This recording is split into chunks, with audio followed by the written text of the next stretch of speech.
നമ്മുടെ മുട്ടിനെക്കാട്ടും വലുപ്പം വെക്കുന്നവരെ ഈ വെണ്ടക്ക മരം ഇതുപോലെ വെണ്ടക്ക ഉണ്ടാകുന്ന വെണ്ടക്കൊക്കെ നമ്മൾ മുറിച്ച് ഒഴിവാക്കി കൊടുക്കണം കേട്ടോ.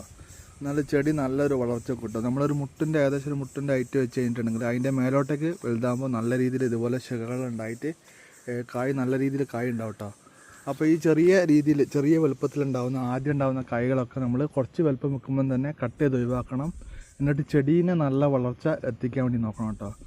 ചെടി നല്ലൊരു വളർച്ച എത്തിക്കഴിഞ്ഞ് കഴിഞ്ഞാൽ അതിൽ നല്ല നിറച്ച് വെണ്ടക്ക ഉണ്ടാകുന്നതാണ്. അപ്പോൾ അതിൻ്റെ ഭാഗമായിട്ട് നമ്മൾ ഈ കാണുന്ന വെണ്ടക്കൊക്കെ ഇപ്പം ഒഴിവാക്കാൻ വേണ്ടി പോകാം കേട്ടോ. അപ്പോൾ ഈ ചെടി ഒന്നുകൂടി നമുക്കൊന്ന് ഉഷാറാക്കി എടുക്കണം കേട്ടോ. ഞാനിതാ ഈ കാണുന്ന ചെടി ഉണ്ടല്ലേ, ഈ കാണുന്ന വെണ്ടക്ക ചെടി ഈ ഒരു വെണ്ടക്ക ചെടിയും ഒരുമിച്ച് കുഴിച്ചിട്ടാണ് കേട്ടോ. അപ്പോൾ അതിൻ്റെ ഒരു ഡിഫറൻസ് കാണിക്കാൻ വേണ്ടിയിട്ട് ഞാൻ പരീക്ഷണം ചെയ്തതാണ്. ആ പരീക്ഷണത്തിന് വ്യത്യാസമാണ്. അതിൽ ചെറിയ വെണ്ടക്ക ഉണ്ടെങ്കിൽ കേട്ടോ, അതിനൊപ്പം ഒഴിവാക്കിയതാണ്.